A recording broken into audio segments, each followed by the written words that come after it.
Aaron, Sandy, Kim, Alyssa, Jared, James. And I'm Madison Mativer.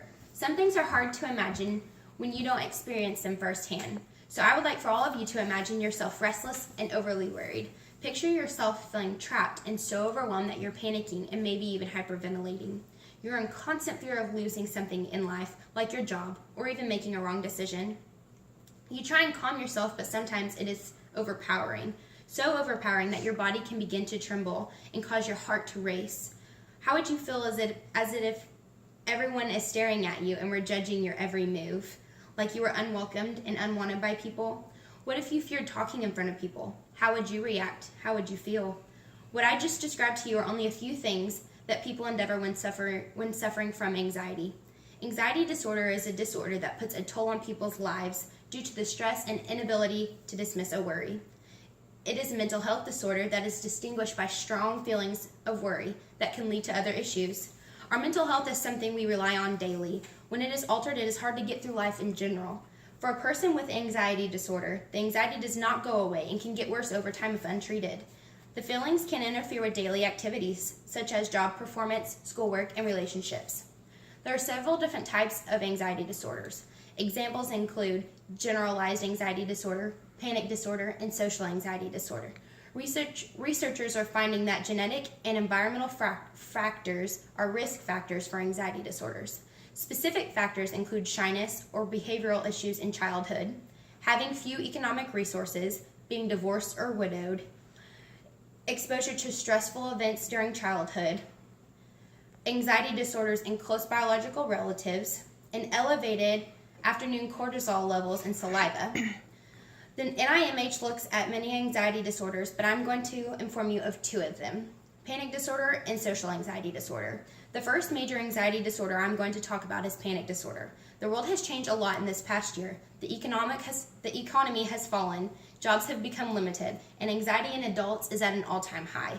On the NIMH website, the U.S. Department of Health and Human Services discuss panic disorder. They have published a book, Panic Disorder, Where Fear Overwhelms, that you can download for free online. I'm going to share with you a statement that is made in their book. People with panic disorder have sudden and repeated attacks of fear that last for several minutes. Sometimes symptoms may last longer. These are called panic attacks. A person with panic disorder may become discouraged and feel ashamed because he or she cannot carry out normal routines. According to the NIMH book, there are many features for panic disorder. It includes sudden and repeated attacks of fear, an intense worry about when the next attack will happen, and a fear of avoidance of places where the attacks have happened previously. Physical symptoms during the attacks can consist of racing and pounding heart, breathing issues, sweating, dizziness, tingling or numbing of the hands, chest pains, and more. More and more people are suffering from panic anxiety due to the world we live in today. The down economy, industrialization, and so many other factors contribute to it.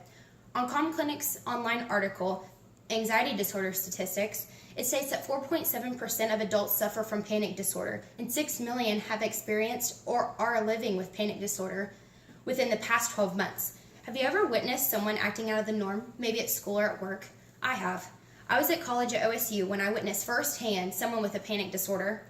It was finals week and we were sitting out in the hallway waiting to take our Comp 1 final, and I sat and watched this guy rock back and forth and shake as if something came up and scared him. He was so legitimately worried about the final, it caused him to have a panic attack. Sometimes we see things and are quick to judge, but what if it was you with a panic disorder? When I started, I asked you to imagine how you would feel if you felt unwelcomed and as if everyone was staring at you. Remind yourself on what you thought as I go over social anxiety disorder. In today's time, social acceptance is something that people strive for, which is causing social anxiety to skyrocket in teens and young adults. Social anxiety disorder is a type of anxiety disorder that is not simply shyness that has been inappropriately medicalized. Symptoms can be so extreme that they disrupt daily life. ADAA website states that about 15 million adults suffer from social anxiety disorder. According to the Social Anxiety Institute, in the United States, studies have recently pegged social anxiety disorder as the third largest psychological disorder in the country. There are two different types of social anxiety: specific social anxieties and generalized social anxieties. Specific social anxieties are fear of speaking in front of groups or crowds. Generalized social anxieties is oneself being uncomfortable in almost all social situations. Is there a cure or treatment for anxiety disorder? Even though anxiety can take over one's life, there are many treatments and drugs to help.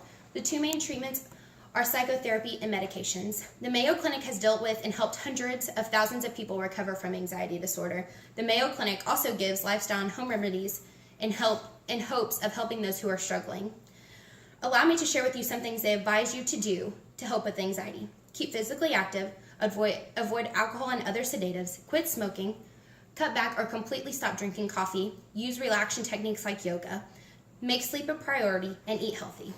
I'm going to have us go back one last time. Remember how you felt when I suggested you were overly restless or worried? Even the fear of being judged and having a fear in front of people, these are all things people with anxiety struggle with and fight with daily. There are 4 symptoms of anxiety disorder, and I discussed with you only 2. We also talked about treatments that can help with anxiety disorder. Although we may not personally ever experience anxiety disorder or know anyone who struggles with it, it is very serious, and those people are in need of help.